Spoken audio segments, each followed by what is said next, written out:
Okay, good evening, good afternoon, or good morning to our distinguished audience today.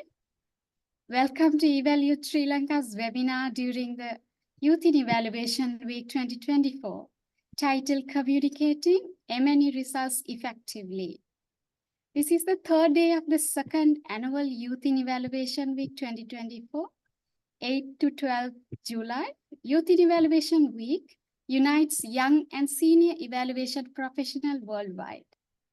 This intergenerational event drives greater commitment and action towards meaningful youth engagement in evaluation. EvalYouth Sri Lanka, a chapter for young and emerging evaluators, aims to increase the number of qualified young professional evaluators. Through monthly webinars, pilot evaluations, and governance projects, we facilitate structured training, capacity building, and professional development initiatives. My name is Vennila Thevarajah. I'm co-leader of EvalYouth Sri Lanka and a former Young and Emerging Evaluators representative to the Executive Council of the Sri Lanka Evaluation Association. I'll be your moderator for this session today. We would like to know a little more about you. So please write your name, organization, and the country you are connecting from in the chat. Our event today will start with a warm welcome from EvalYouth Sri Lanka, followed by a session where we will listen to inspiring evaluation experts who will share their knowledge and experience with us. Please keep your microphones and videos turned off to reduce internet bandwidth usage and maintain the event's quality. This webinar will be recorded and the recording will be shared with you later. We encourage you to participate and ask questions. Please write your questions and comments in the chat, and we will answer some of them during the Q&A session at the end. If you experience any technical issues, please let us know through chat. Our support team will assist you. With that note, now I pass the floor to Christine Dissanayake, co-leader of EvalYouth Sri Lanka and Young and Emerging Evaluators representatives to the Executive Council of Sri Lanka Evaluation Association. Christine, the floor is yours. Thank you, Vennila. Good evening to everyone joining from this part of the world. Good morning and good afternoon to all others. It is my pleasure to welcome you all for EvalYouth Sri Lanka's webinar on communicating M&E results effectively. Our goal for this webinar is to equip you with strategies and tools to enhance the way you communicate your M&E findings. For that purpose, we have invited two distinguished professionals from the private sector and the development sector. I'm sure whether you are from the private sector or the development sector, these principles of effective communication remain universal. So mastering them can significantly impact the success of your projects. So now, without further ado, I would like to hand over to our moderator. Thank you once again for joining, and I'm confident that today's session will be both informative and inspiring. Enjoy the webinar. Many thanks to Christine for the warm welcome. Now we have the privilege to hear from two speakers and experts in the monitoring and evaluation. They will share their knowledge and experience of communicating M&E results effectively to inspire you and us. So participate in further discussion actively. Please be aware that this session is divided into two areas of best practices, as Christine mentioned, the private sector and the traditional development sector.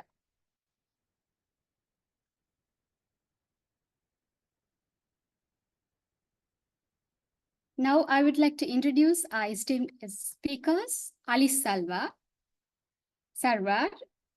Director, Research, Impact Measurement and Inclusion at Market Development Facility, and Sandamali Ariyarathna, Monitoring and Evaluation Learning Specialist for Gender Equality, Social Inclusion and Capacity Strengthening at Institute for Development Impact. We will start with Ali Sarwar. Ali has over 8 years of experience, coming from a research background and working for an M&E function for last 6 years in many countries. Ali, the floor is yours. Thank you, Vennila.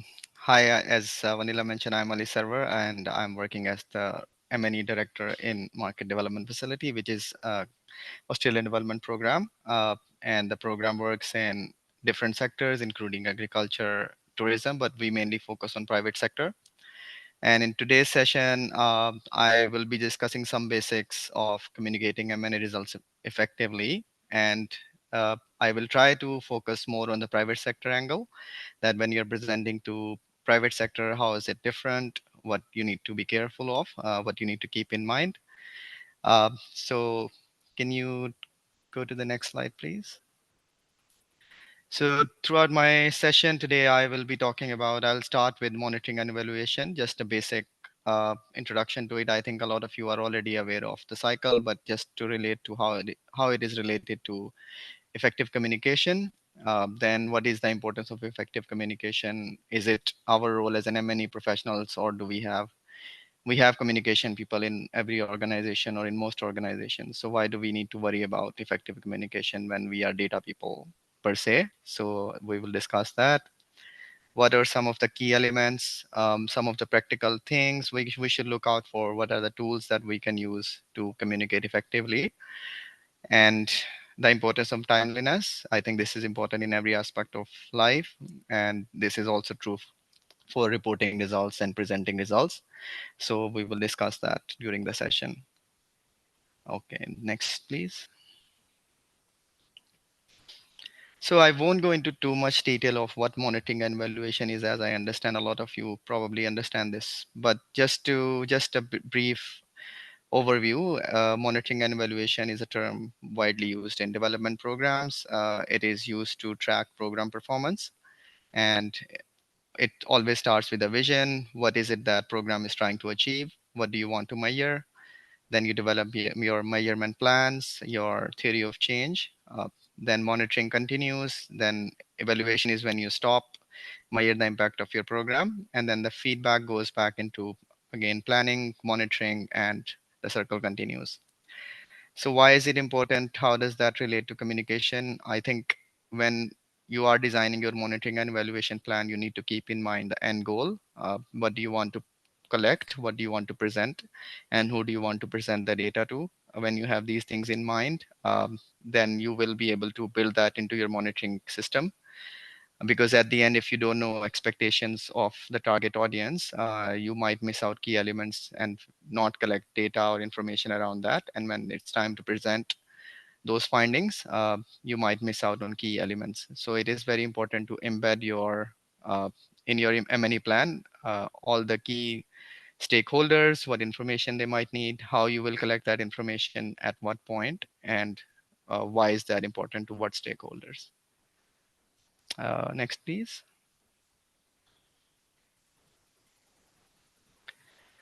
So to understand first how to effectively communicate results, it is also important to understand the role of monitoring and evaluation in the project success, because that then builds the foundation of communicating those M&E findings, results that you collect. So for example, one of the ways that project, or one of the most basic ways that M&E contributes to results, is it tracks the progress towards the goals.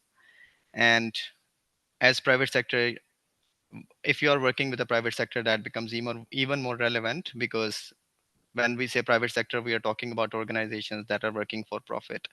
And those organizations move quickly, circumstances change very fast. So they need to understand how things are moving. Are they achieving their goals? If they're not achieving their goals, why they're not achieving their goals? So this is where M&E is very important, where you collect data, feedback that data. This helps organizations understand what are the success factors that are helping their organizations grow, but also challenges. What is it that they need to change, how they can improve, how they can have better decision making once the data is of good quality presented in the right way. It informs good decision making, not just for the organization internally, but also for your partners. If you're especially again focusing on private sector, if you're working in private sector, they need to make quick decisions to improve their business. So if the data is presented correctly and on timely manner, it can help inform decision making and guide better choices. The next one is efficiency. When you have good quality data, it helps bring efficiency not just to your program, but also to external audiences like your partners. For organization, it brings efficiency by showing what sort of resource allocation is needed while you're developing your M&E plans. What are the best approaches you can take? How you can allocate resources efficiently and effectively. And for private sector, again, you can help them understand why things are working, why things are not working, where they should put more information on. If marketing is not being effective for a private organization, then what do they need to do? Do they need to increase marketing budget? Do they need to use different channels? So that helps increase efficiency in their business as well. And finally, it brings accountability and learning. Once you have good quality data, it can show gaps where things are not moving fast. uh, we can see which areas need improvement. Is it improvement required in teams, processes? So that brings accountability into the equation. And then if you have a good feedback loop, and by feedback loop, what I mean is that when you are collecting data, you're feeding it back to the teams internally and externally. That creates a feedback loop, an organization of learning where people share and learn from the data that we're collecting and presenting. And then that feeds back into uh, program implementation, improving businesses, improving donor strategies as well, because we're not just presenting data to businesses but also to donors. And again, there are different ways you should present data to different stakeholders, and we will talk that about in the next slides. But the learnings help improve your own efficiencies, but also private sector, but also donors can use those learnings to develop strategies for your program, for other programs. So talking about why is it important to have effective communication, going back to the point of we are data people. If we have good quality data, we can just give that data to the team. They can do the communication bit. But we should always think about how we present data is also important as many people. Whatever data that we're providing should be of good quality, should be concise, uh, and it could be in Excel, could be in Word format, could be in PowerPoint, could be in different ways. But even if it's an Excel, it should be structured and should be effective, should communicate the message that you want to convey. So when you do that, you build trust with stakeholders. And by stakeholders, it could be your internal stakeholders, your employees, your managers, your colleagues. It could be private sector, again, organizations that you are sharing data with. Because if they trust your data, they will be more receptive to your ideas, your information. But if they doubt the data that you're sharing is not of good quality, they will stop listening to you or listening to your advice. So sharing good data and effectively communicating it builds trust with stakeholders. For donors' perspective, it also ensures transparency in reporting, because if you are reporting to donors, you have to meet certain criteria or certain targets. And if you are communicating that clearly and effectively, you are able to ensure that your reporting is transparent. You are using your assumptions right. If you are making any assumptions, you're explaining them clearly. If there are gaps in the data, it should be clearly communicated. So that ensures transparency in reporting. And word of mouth is a very strong tool. And once you present data effectively, then it increases your project visibility. If your project's goal is to work with multiple private sector companies, if one company is happy with your results, they will share with their peers, their different businesses. If your communication piece that you presented on a social media, for instance, is of good quality, people will share it, people will talk about it. So those type of things increases project visibility and credibility. So that this is where effective communication becomes extremely important. And then, as I mentioned, it supports continuous improvement. If you create a feedback loop, continuously provide good quality information to your internal stakeholders and external audiences, then the organizations can improve processes internally, businesses can improve their processes, and donors can improve their strategies for your program as well as for other programs. Next, please. So now we are into key elements. What are some of the key elements and tools that we can use to improve our communication? And these are some things you might think, oh, these are very basic. Everybody knows that.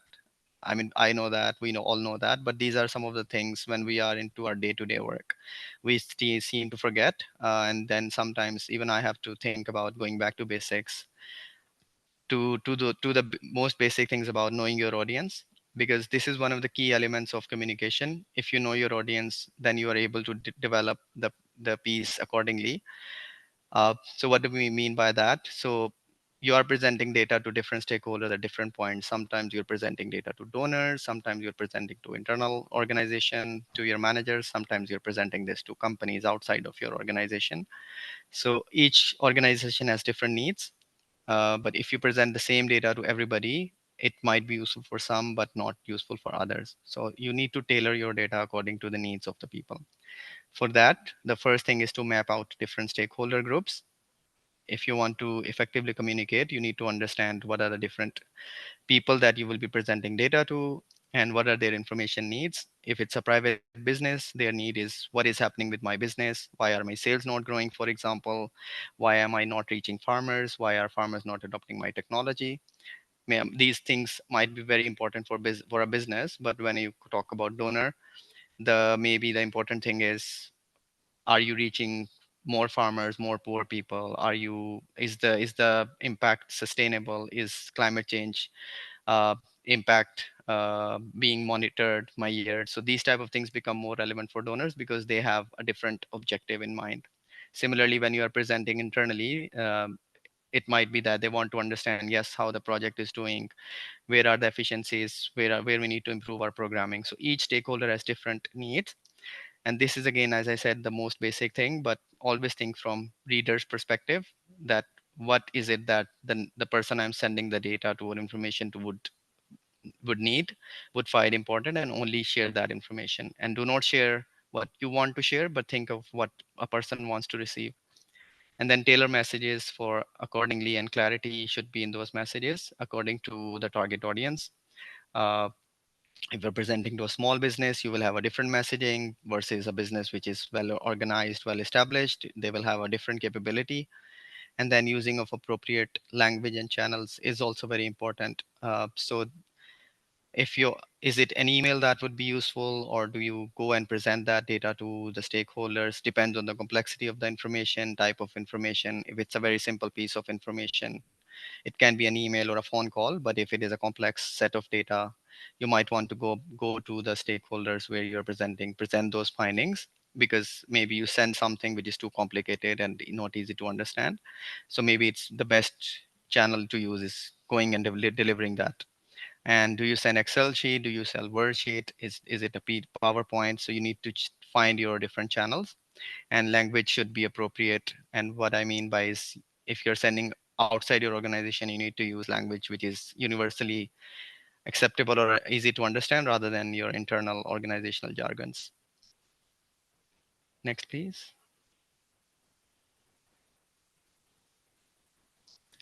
So continuing with the key elements of effective communication, the first point, as I was just mentioning, is to avoid technical jargons. This is again a very simple thing, but I have seen myself doing it over and over again, and have to think again and go back and look at the language that we use for external communication.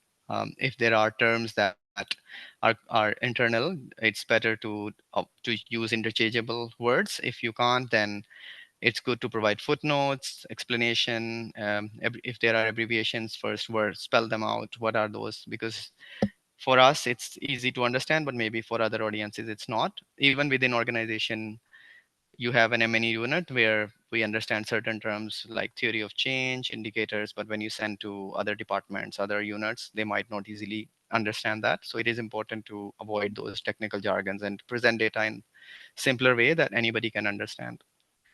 And your information, again, the more logical it is, the more easy it is to understand for people. Your messaging should be clear. Your structure should be in a way that it tells a story, rather than you're starting somewhere and ending on a completely different note. So if it goes back to, again, communication principles, that whatever if it's a paragraph, it should start with an introduction, then some details about what you're trying to say, and at the end a good closing. So structure should be there. If you're presenting charts and text, it should match. So it should be logical and structural rather than everything all at different places. And interpretations are very important. Again, if your data, if you're providing some insights to your, for example, business partner, that your sales are going down, what does that mean? What is the interpretation? Why is it going down? Is it's going down because farmers are not adopting? Again, what does this mean for the business? Do they change their marketing strategy? Is the product faulty? What is it? Where is it wrong? So interpretations are very important for businesses, for internal audiences. So wherever you have insights, link it with so what next, what can be done to, what does this mean? So that is very important when you're presenting data. Then one of the key things is to focus on key messages. So whichever format your report is, whatever you're presenting, it should focus on 2, 3 key messages that at the end, the reader or your target audience keep that in mind, take away from your information. So, and again, which we talked that before, but aligning communication with stakeholders' priorities is important. And I cannot emphasize this enough because this is one of the key elements. You need to understand your stakeholder priorities and then present your data accordingly. And wherever possible, use examples to illustrate the points. Uh, because when you use real world examples, people can relate to it, businesses can relate to it. For example, if you can say that if you increase Facebook marketing, you might be able to reach X number of people. And then you can use a real world example of a similar business did that. So that makes it more credible, more relatable for the business to adopt. Next, please. And again, this is again one of the basic things, but again, things that sometimes we forget is the visual representation, which is very important. And if you just compare my previous slide with this one, this is in a complex form compared to a simple list. So for me, it makes it more clearer, easy to follow. But if you have a big list, it might be hard to follow. Wherever possible, use charts and graphs for clarity. If you have data to present rather than putting it in a paragraph, try to use graphs and charts wherever possible. If it's a qualitative information, you can use infographics similar to what I have used here. Uh, and then your data and your visual should be consistent. Whatever you're presenting in your charts and graphs, if you're presenting a text after that, it should match. They both should say the same thing in the same language. And if, again, I said, if there are narratives that you want to explain, there are qualitative things. So there are tools available in PowerPoint or otherwise, which you can use to present data visually better, which is easy for audience to grasp rather than long texty paragraphs. I mean, there are some reports where you need to provide long text, but if you can complement it with some visuals, that makes it much more appealing. And if there is some simpler, complex information, it's always best to use good visuals rather than just presenting the data in tables formats, for example, sometimes, which is hard to understand. Next, please. And I think one of the key things is timeliness. Again, sometimes we collect data, but there is a huge lag time between when we collect data and when we present the findings. So the drawback of that is sometimes data becomes irrelevant because, especially when it comes to private sector, when you're collecting information, things change very quickly. So if you present data 6 months after you have collected the information, things might have changed. This could be that government has changed policies. if the business has international connections, there might be international changes, some rules have changed. So there are a lot of things that change very quickly when it comes to businesses. So it is important to share data as you collect it, which makes it much more practical for decision making, for changing things. And especially also this is relevant for internal programming as well. When you collect data and share it internally on time, if there are challenges, issues that organization need to fix, they can fix it right away. But if it takes 6 months or a year after you present the data, then it's too late. And even if changing thing might not work, or organization might have lost a lot of precious time. So it is important to present it on time, and then always, if possible, relate to significant trends that are happening around the data. So if you're presenting to business, relate it with what does this mean for the wider uh, world. For example, countrywide, these are significant trends that might be impacting your business. So what is currently happening and how's that impacting? And then scheduling regular updates is also important. So not just presenting at one point in time, but if you're collecting data regularly, as I mentioned, things change quickly. So scheduling regular updates to provide more up-to-date information to your stakeholders externally and internally can also help.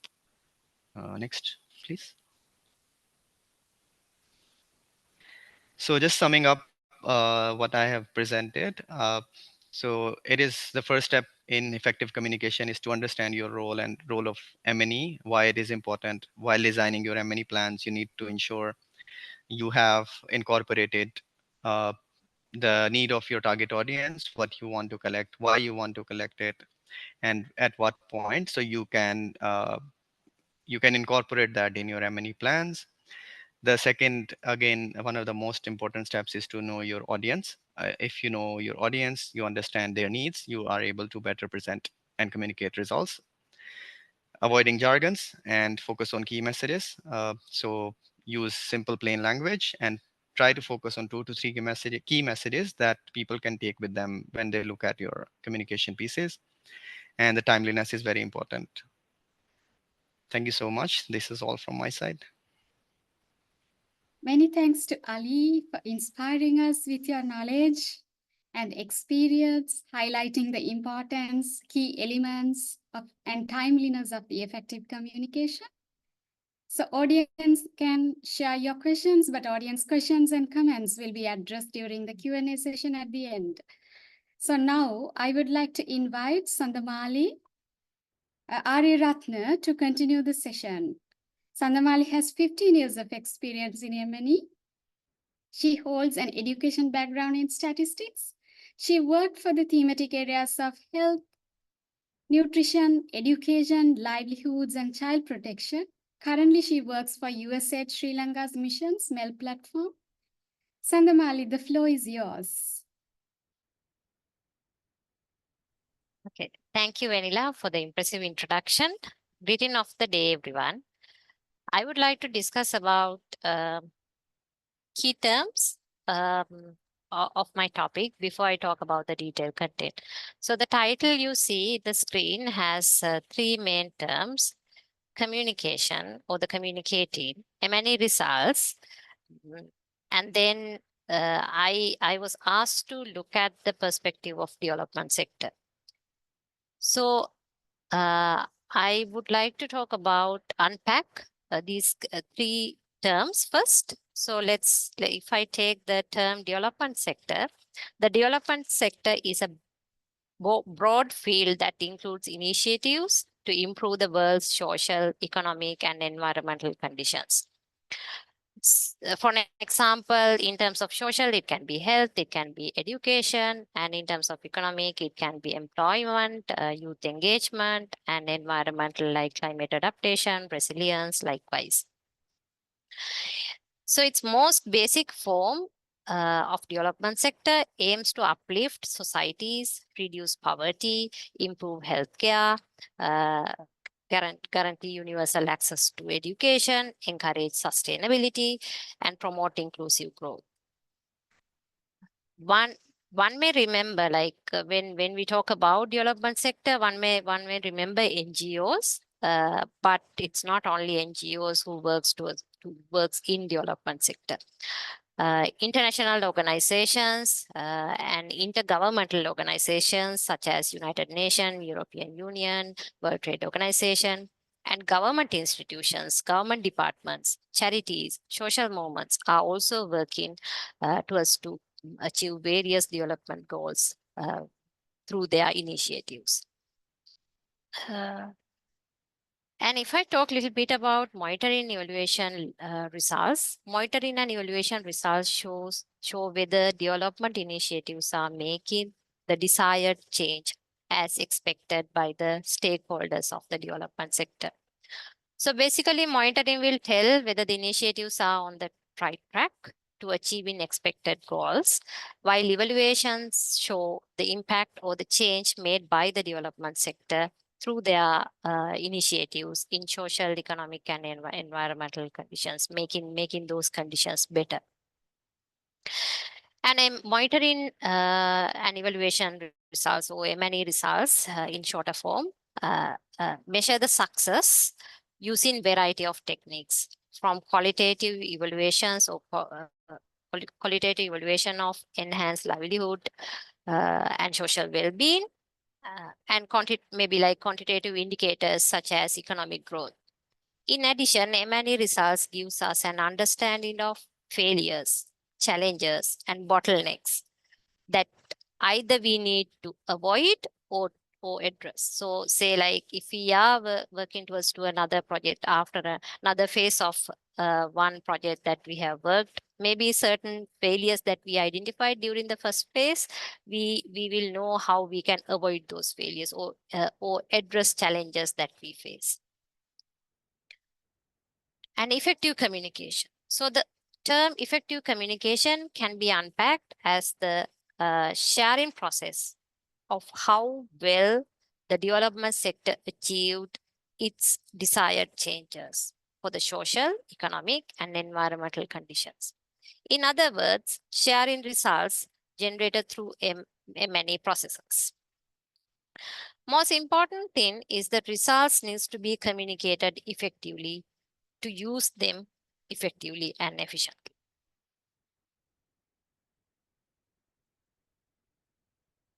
And let's see why it is important to communicate M&E results effectively in the development sector. So, I mean, certain things that I will discuss here will be looks the same as Ali discussed, but with a development perspective. So the development sector needs are dynamic in nature and often expanding in today's world. Also, conditions like social, economic, and environmental those are like complement with each other. And while holding inter and intra relations, we may not be able to isolate one social need, for an example, health deficiencies alone and address, because health deficiencies may lead to the learning difficulties of young children. And difficulties in learning may interconnect with school dropouts, which may result in unstable employment among youth and when they are grown up. And then connect with poor economic condition in a country, in a community, even in a like family. So development needs are complex and it's hard to address easily. On the other hand, the financial resources mainly for the development sector come from either taxpayers' money in the form of donor agencies or from the corporate sector as their community social responsibilities or the CSR portions. So due to the financial constraints, other resources for the development sector also get limited. Like say, for an example, technology that we can use for development sector may be limited because development sector may not have or do not have luxury of money to spend on sophisticated websites or the tools that they intend to use. And there are multiple ways to reach the change expect by the development sector or the change that we need to address our development needs. There can be XYZ ways to address the issues in gender disparities, for an example. Or there can be like different ways to serve the gaps in service deliveries to remote communities. So actors in the development sector need to make right decision at the right time. Why? They are trying to solve expanding needs with limited resources, choosing optimal pathway to the change. And this is where monitoring and evaluation findings play a vital role. If M&E personnel communicate available M&E results effectively and make the right decision, let stakeholders or the actors make the right decision at the right time, reaching development goals would be easy comparatively, I would say.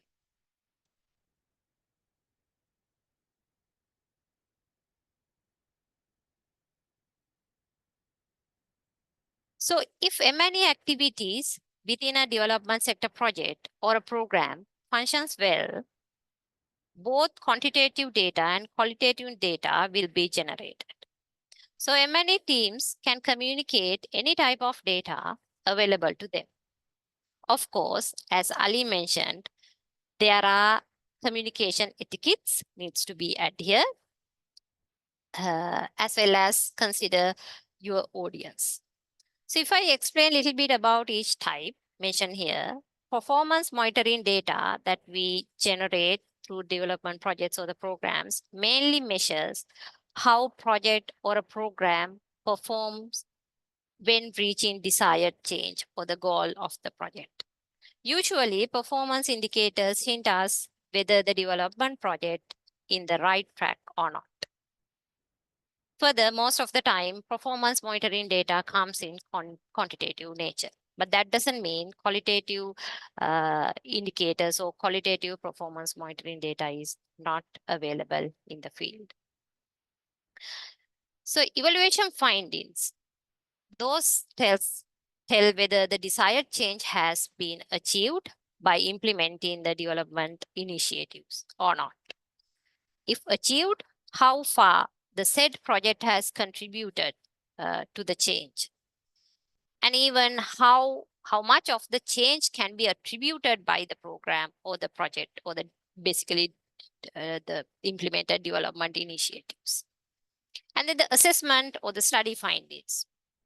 Those can be like measure specific needs, gaps, or achievements pertaining to the specific program or a project that development sector involves in. And then lessons learned. So we often see in development sector, when we especially collect our qualitative data, lessons that we learn when we are implementing our initiatives, when we are reaching towards to our change. So certain lessons we capture through our monitoring and evaluation findings. So those are the some information or data that we can share out or communicate effectively with our audience. And the challenges, how we have faced challenges and how we have addressed those challenges. What are the mechanisms to avoid those challenges? Those are certain information or the results that we find through our M&E activities. Bottlenecks can be like same as challenges. Bottlenecks are again find through our learning activities. Then the achievements, what we have achieved so far by doing our initiatives or implementing our activities in a community or in a school.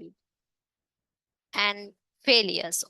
Sometimes when it's come to monitoring evaluation results, we tend to select successes, but failures show us not to take wrong step in next time when we are implementing the same sector. And failures, achievements, bottlenecks, and challenges will not only for us, even for other like-minded organizations who implement same type of activities, they will also learn from us when we are sharing out those information.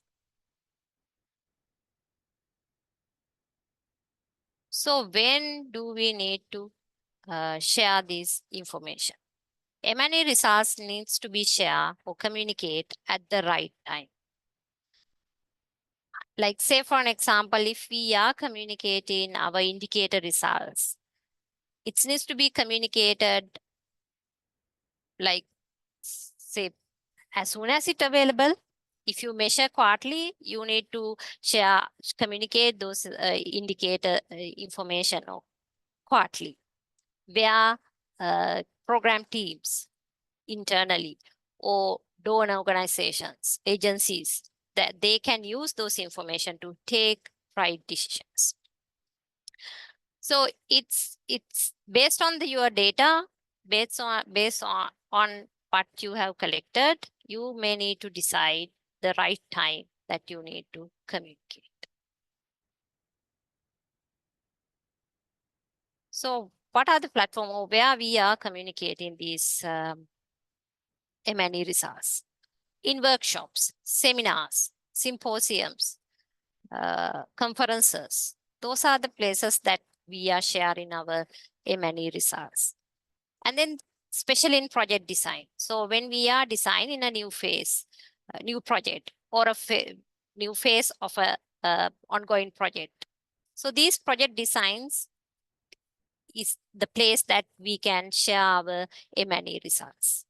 Meetings. So when it's come to meetings, it can be internal staff meetings as well as mass scale community gatherings where we are showing our M&E results, telling them that we have reached our goals or we are reaching towards to our goals. Progress reports. Of course, we have our progress reports depending on the agreements that we have with our donors. It can be weekly reports, bi-weekly reports, monthly, quarterly, annually. So all the progress reports that we are preparing with the M&E results are the place that we are communicating. Media. So media, it's not just print media, but the media where we nowadays very much popular when it's come to social media. So social media can be useful tool for communicating M&E results, reaching wider group like Twitter, Facebook, LinkedIn. So where we can shout out for our achievements and then reach wider group irrespective of the geographical barriers. With whom that we are sharing our M&E results. First come internal staff. So we do our M&E or monitoring and evaluation activities for us, for our activity, or for our program, for our project. So internal staff are the first most people or the audience that our M&E results needs to be reached. And senior management, they are the ones who are taking decision when it's come to our project activity, whether they should allocate more money for a certain section or the thematic area of the project, or whether they need to shift their the approach that they are using to reach the change in terms of or reach the goal of the project. So senior management needs to understand what M&E results say or the evidences say. Community members, we are doing our activities or we are implementing these initiatives to make community members' life flourish, I would say. So in that case, they needs to understand what our M&E results says, how we are reaching towards to the goal or the desired change that we are expecting. Government and other stakeholders. So government stakeholders or even other stakeholders like our donor agencies, partnering organizations, like-minded organizations, they need to understand what are the M&E results that we are collecting or measuring that we would like to communicate with them. Funding agencies, of course. We need to ensure or tell them that they are funding all these taxpayers' money are at work. So through our M&E results, we can show that we are doing what we promised, what we committed to achieve with them. Like-minded organizations, because we learn from each other. So when we share our M&E results with them, they might use that, they might use our learnings and nourish their activities based on our learnings. So nobody needs to reinvent the wheel again. Public. So public out there deserve to know what our M&E results says and how we have achieved our development goals through the initiatives that we make, because they are the ones who are paying taxes. Educators, influencers.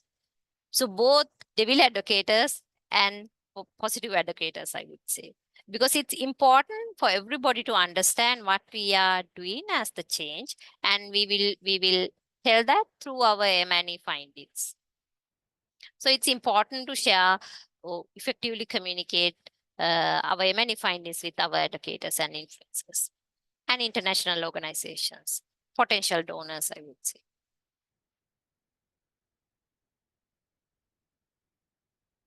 How are we going to present our M&E results? So data visualization is a very interesting topic nowadays. It is a type of communication that involves charts, graphs, tables, so various infographic, probably visual aids to present our M&E data. An infographic. So as Ali mentioned, infographic is something that we can utilize to share both quantitative and qualitative information, I would say, because and it's like it can be we can present 20 pages in maybe in one or two pages where easily understand the core of the results that we want to share. And dashboards. So sometimes dashboards can be used to share our M&E results, especially within internal teams and with our donor agencies, so that they will get an understanding of fast understanding about what happening out there within our projects, programs, and they can use this information to do fast adaptation. And dashboards sometimes donor agencies are using these dashboards to share out their achievements with public. Then reports. As we all know, in development sector, we share our reports. Can be progress reports, it can be completion reports of activity, a project. It can be special reports that required by the organizations. And videos, where we can utilize small time or less time to convey effective message through a video.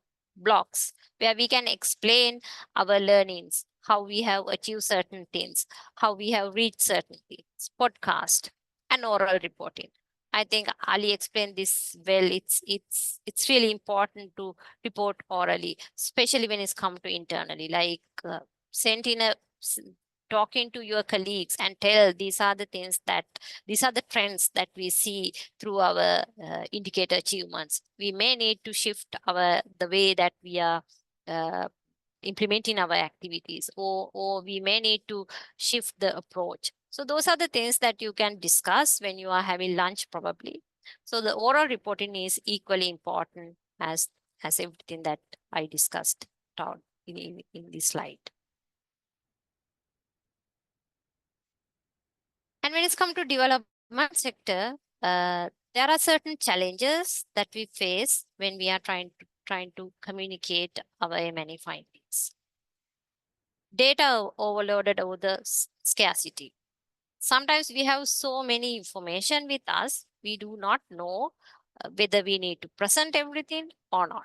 And we do not know how to select or prioritize data that we want to present. Or sometimes we do not have enough information to present the change that we achieved or made.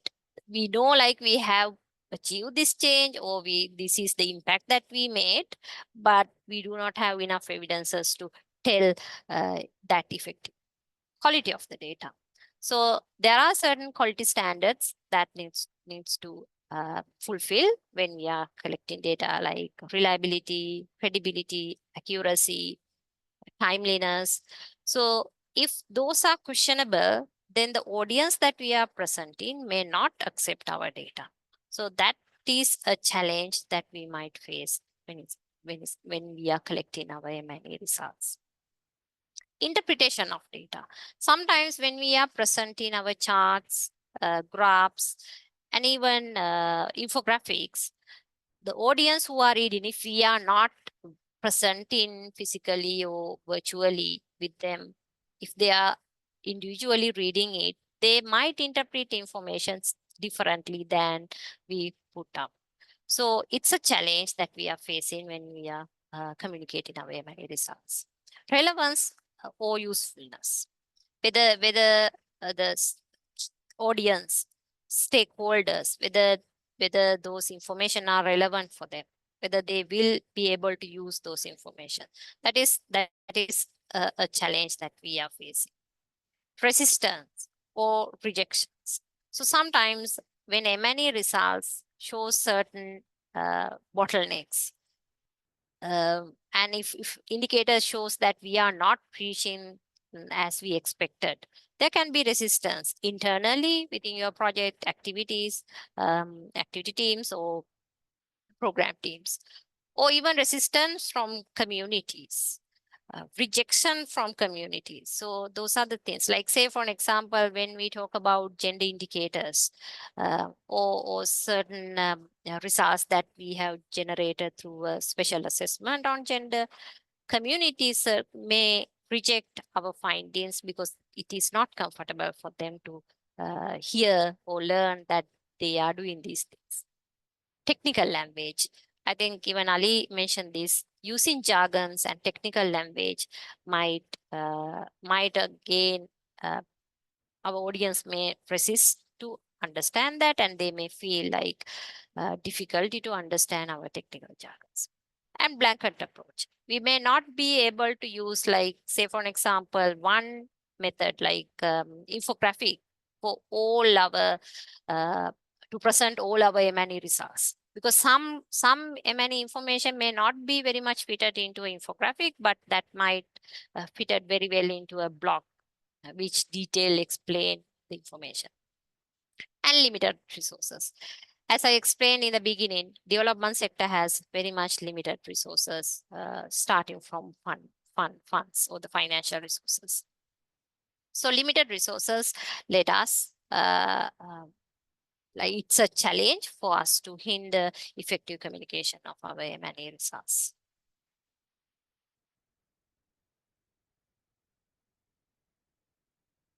So some tips and tricks.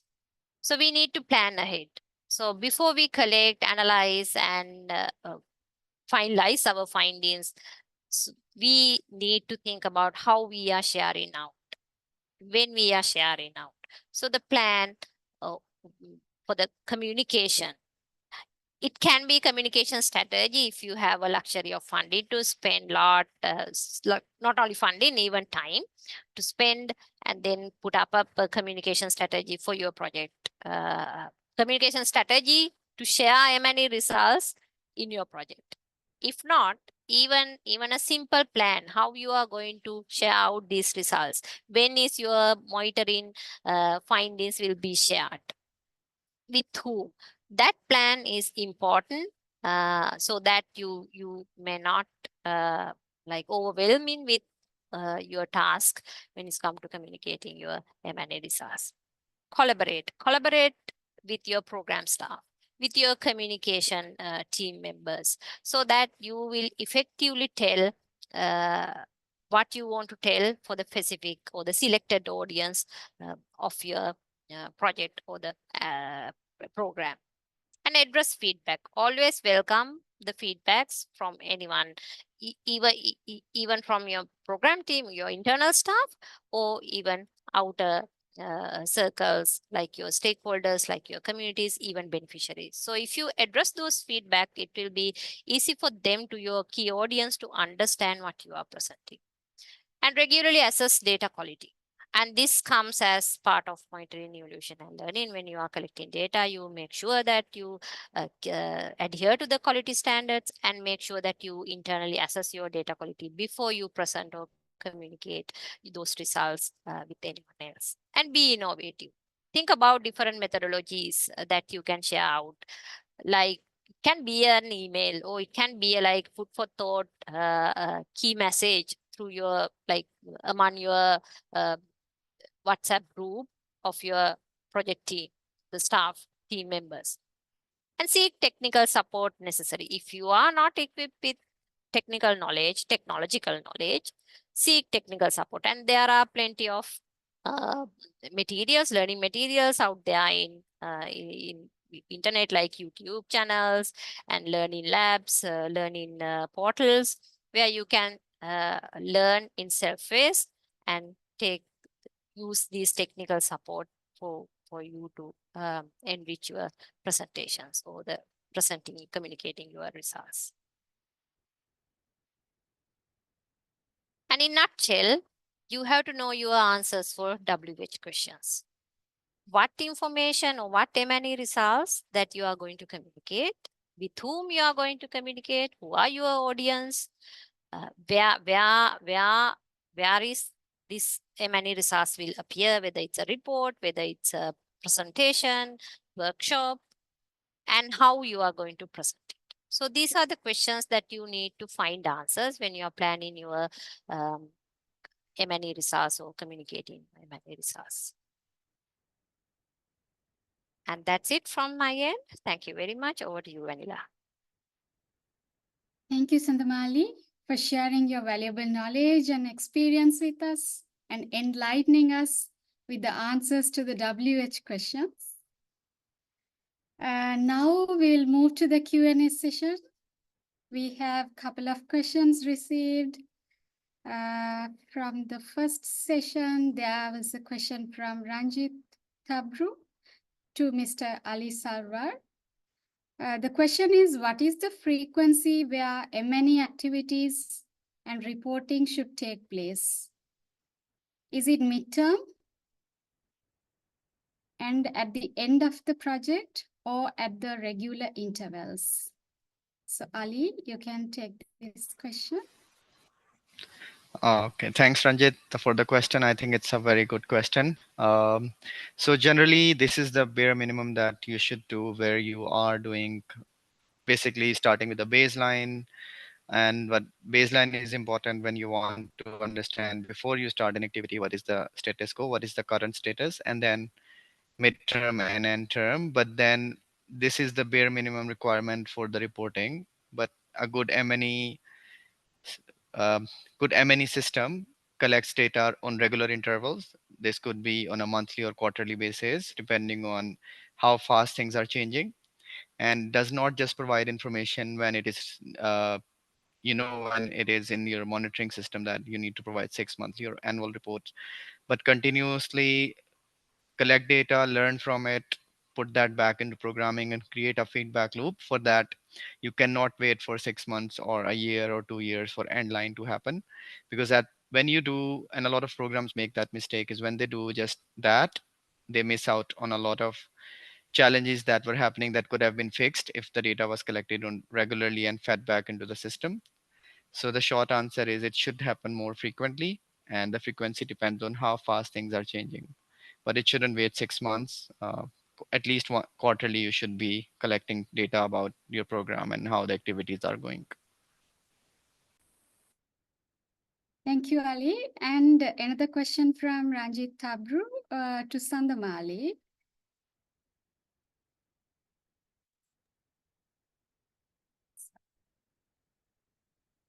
See the chat. Yeah. So is M&E a fault-finding exercise or a performance audit to assist compliance with the objective and standards? You can take these questions, Sandamali. Yes. So I would say, in my perspective, for in development perspective, M&E is definitely not a fault finding exercise. And it can be a performance audit or to assist compliance with objective and standard if a donor compliance agreement or organizational compliance procedures demands that. But then I would frame M&E as a tool that we, or M&E results, where we can see our achievements or whether we are going on right track towards achieving our goals. So that would be, M&E would be a tool approach that anyone within the project can utilize to adjust their track if they are not on track. If you are on the track, fine. It's really great that you can go as you are going, and you will be assured, or it pretty sure that you will reach your goals and results. I hope I address the question. Thank you, Sandamali. So the next question is, what tools, programs, or trainings do you recommend to complement our M&E role with fundamental communication skills? We do not always have a communication expert on the team. We must assume the development of the communication product. Sally, would you like to take this question? Sure. I think and this is again a very valid concern. One of the things, the most basic one is PowerPoint. A lot of people already, I think, know this, but then PowerPoint and the Power BI, which is Microsoft Power BI, a free version is also available. And these are the two data visualization tools that make your life much more easier. You can just put data, and the graphs and charts can come out easily, but you just need a little bit of training, and free courses are available online. You can access them. Another way to improve how do you communicate effectively, better communication, is through LinkedIn or other platforms that offer free courses or on communicating results. That is also available for free on LinkedIn and otherwise. So I would recommend taking some of those courses depending on what is your need and what you're trying to understand. Okay, thank you, Ali. The next question is demand for producing M&E results in the public sector initiative project in Sri Lanka. Sandamali, can you take this question? Yes, demanding as such, there is no like demanding, but if public sector initiative projects, especially if they are focusing on development, it's always better to do M&E and show that how development needs are addressed by the government sector. And plus, we know like our national evaluation policy is there, and it will of course implement soon.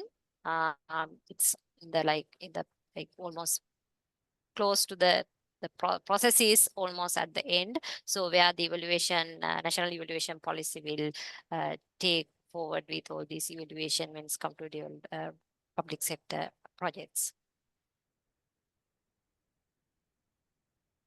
Hope that Sandamali answered the question. So the next question is, in the private sector nowadays, question is from Jinendra Kotalavala. In the private sector nowadays, go beyond profit, EBITDA, ROI in M&E with triple bottom line concept. Ali, will you be able to add some insights for us with good examples by private sector leverage companies, private sector large companies? Is this realistic with SMEs? So yeah, a lot of companies now look for social impacts, environmental impacts of their work. And this is where I think M&E work also comes into play. You can show them data and insights and of how your work in social space could impact your bottom line. And this is more relevant to large scale companies who are catering to export markets. It could also be relevant for small and medium enterprises. For instance, if there is a coffee exporter If I give you an example of a small country like Timor-Leste or Fiji, where our small exporters would like to export to or target niche buyers in different countries. So if they have sustainable practices, that becomes relevant even for SMEs, and small and medium companies are do understand sometimes. Again, this comes back to effective communication. If you're able to show them the impact of those sustainable practices to their bottom line, they will be definitely receptive. It's going to be a hard uh, line for small businesses, but if you can if you can demonstrate one or two cases, other businesses can follow. I hope I answered that question. Thank you, Ali. So we'll move to the next question from Kasun Maduvilla. How can we enhance the independent functioning of the monitoring, evaluation and learning team to ensure unbiased assessments free from program team influence? Sandamali, would you like to take this? Okay, let me take that. I mean, this whole answer depend on the organization or the project that you are working. So now, if you are working in an organization where has a like long-term program, I would say keep in monitoring ML team independently, maybe reporting to the head of the organization, like can be country director or the program director, not the program director, but the country director or country manager, representative, whatever the designation is. That would be a one mechanism where MEL team will be unbiased and free from program team influence.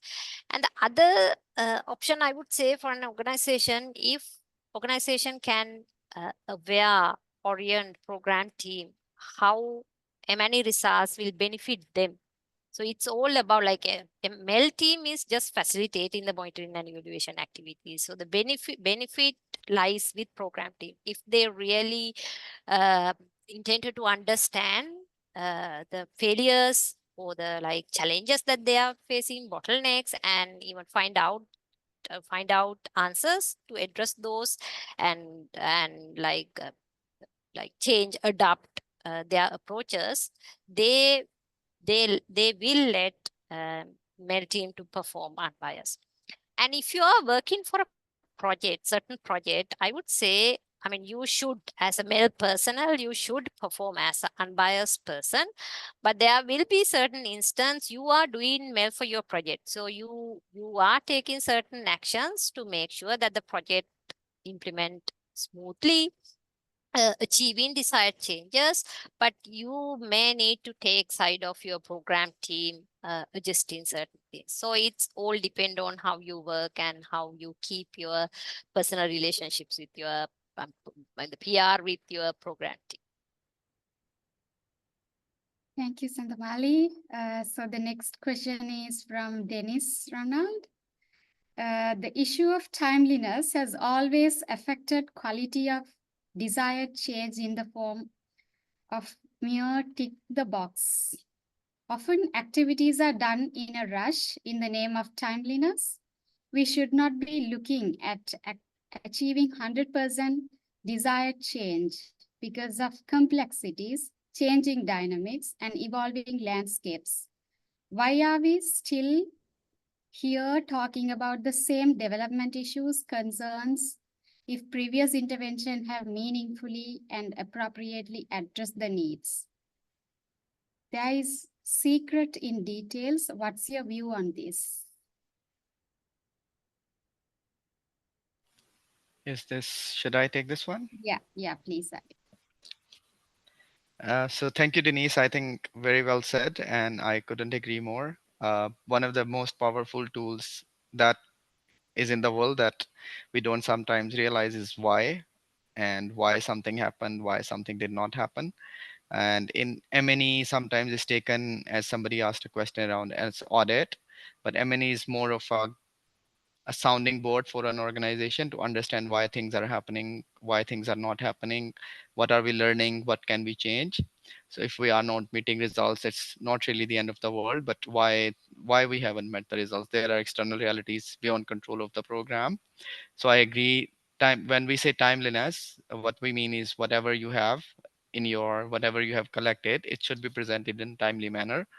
But the qualitative information is much or as important as quantitative information when you are collecting data, and your questions around why, how, where should be embedded in your M&E plans. And you should always look for things beyond your program,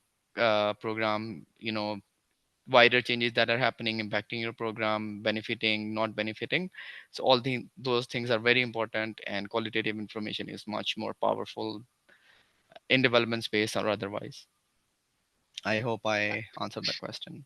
And if I may add a few things, so I would like to connect the earlier point that I discussed. So if program implementation teams, program staff understand the benefit of M&E, this may change. So it's all about awareing them. I'm not telling that they are not understand, but their whole main target is to complete activities. There is a budget to burn and set of activities, and with a strict timeline, they tend to complete those activities. So if continuous engagement with them, awareing them and orienting them on how to use M&E results effectively to adapt their approaches, change the way that they are implementing their activities might help in a certain level, I would say. Thank you, Sandamali. So again, the next question is from Kasun Maduwella. He's asking what ethical practices we should consider while presenting data. So either one of you can take this question. If shall I take that? Yeah, please go. Okay. So ethical practices, I mean, it can be another webinar probably if we need to talk detail, but there's certain ethical practices would be like making sure the confidentiality, not to share individual personal identification information, PII, where you can when you are presenting your M&E results, it needs to be generalized or amalgamated with information. And some more ethics would be understanding your audience as well. I would say it's my sort of point, because there can be audience may not understand sophisticated graphs, charts. In that case, we should not use such a sophisticated information, or statistical regression or correlation. When we talk about those technical jargons, they may not understand. That might be a one etiquette that you need to practice, understanding your audience. And I would say not only say as Mr. Tabru questioned, it shouldn't be a fault finding or pointing any personnel or the teams with the errors through your M&E results. So that should be an ethic where we will present information, data, facts and figures, not the personnel to accuse with certain information. Ali, please add any more. I think you have covered it. And one of the things when you are collecting information, it's good to inform your respondents what you are collecting and why you're collecting that information and how that information will be used. And then when you're presenting findings, just highlighting challenges and limitations in your data, what assumptions you have used. So it provides complete transparent information. So there are a lot of things you can talk about in ethical practices, but the bare minimum is, as mentioned here, that not sharing any confidential personal information, identifiable information. Any quotes are used should be first approved from the person who have said them, not to change them to your own benefit. So, and then presenting data as it is and not excluding any key findings just because they don't match your what you wanted to say or what you want to present is also very important. Okay, thank you, Ali. So there are also questions around M&E education programs. So EvalYouth Sri Lanka will share the resources with you. Kazan already shared the graduate programs available in Sri Lanka, mainly from the University of Sri Jawadhanapura. So we will share further details of that with you in our email, via email. And there are couple of more questions, and we will take one more question out of it. So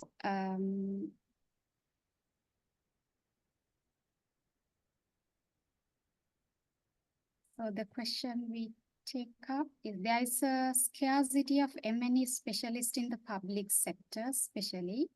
Is there any plans of developing the M&E specialist or human resource in public sector?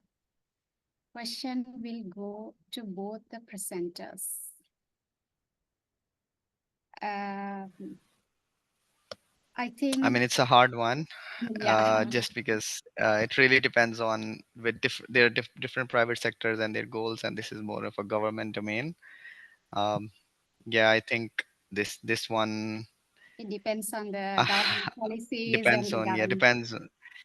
Yeah, because it Yeah. is a hard one also, because government has different objectives and sometimes they don't understand the role of M&E. So one way to influence is just to show them the quality of the value of data and how it is important if they embed it. So if you continue showing them good data, they can see the importance of it and start embedding in their systems.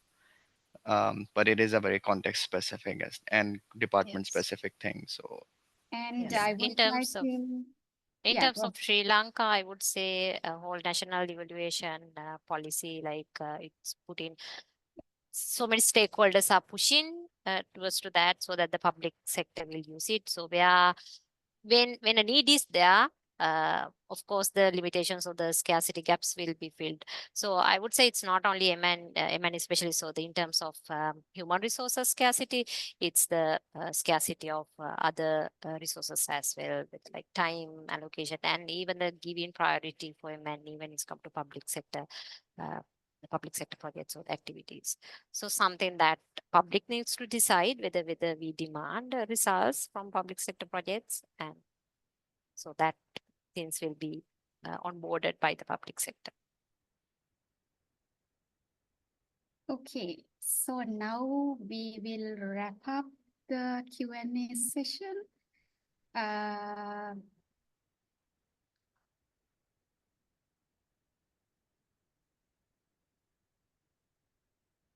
Before moving to the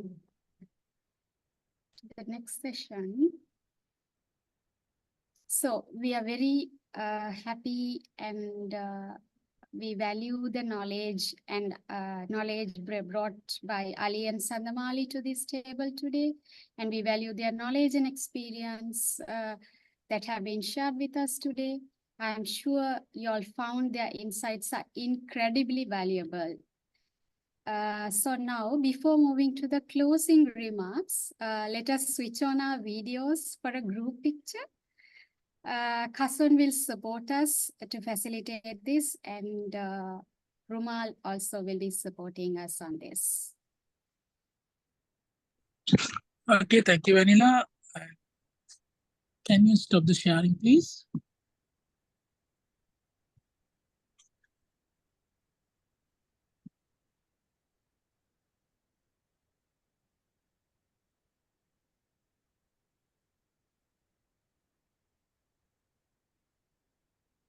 I think, Christine, can you help? All right.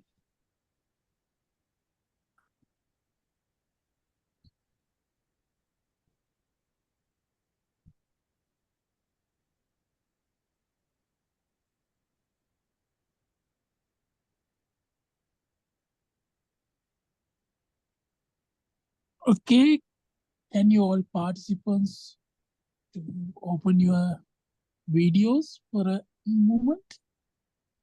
Just a 1 minute, and I want to see your beautiful faces and big smiles.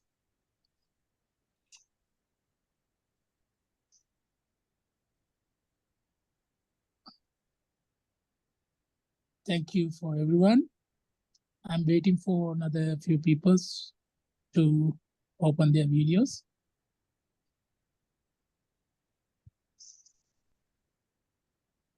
Okay, great. I'm going to take the photo right now. I'm counting 1, 2, 3. Please give your smiles to the screen. Start 1, 2, 3. I'm going to take another one. 1, 2, 3. Thank you very much for your time. Thank you, Kasan. Now we'll proceed with our final agenda item. I would like to invite Punya Lakmini to deliver the closing remarks. Punya, the floor is yours. Thank you, Vennila. So, good morning, good afternoon, good evening, everyone, wherever you are joining from. As we come to the close of today's insightful webinar, I want to extend my heartfelt gratitude to each one of you for your active participation and engagement. First and foremost, on behalf of EvalYouth Sri Lanka, I would like to thank our distinguished speakers, Mr. Ali Sarwar and Ms. Sandamali Ariyarathna, for their enlightening presentations. Your expertise, perspectives from both the private and development sectors have provided us with a comprehensive understanding of how to effectively communicate M&E results. Your detailed explanations on the importance of understanding our audience, utilizing key elements of effective communication, and the role of visual representation were truly invaluable. Next, to our moderator, Ms. Vennila Thevarajah, thank you for seamlessly guiding us through the session and ensuring a smooth flow of discussions. To our participants, thank you so much for your enthusiasm and thoughtful questions during the Q&A session. Your contributions added significant value to our discussions, highlighting the importance of continuous learning and collaboration in our field. As we conclude, let us remember at least 3 key takeaways from today. First one, effective communication in M&E is crucial for building trust, ensuring transparency, and supporting continuous improvement. Customize your message for your audience. Avoid too much technical language and use visual aids to improve understanding. And the last one, share M&E results promptly to maximize their impact. So I encourage all of you to implement these insights in your respective work and continue sharing your experiences and best practices with the community. Once again, thank you all for joining us today. We look forward to seeing you in our future events and continuing our collective journey towards more effective M&E practices. Have a great day. Vennila. Thank you, Punya. Thank you for your closing remarks. Before we conclude the session, we would like to share the Youth in Evaluation manifesto with everyone. This manifesto is a call to action for a meaningful engagement of youth and young and emerging evaluators in the field of evaluation. You can sign this manifesto. We also share a feedback form with you to give us a feedback about the webinar.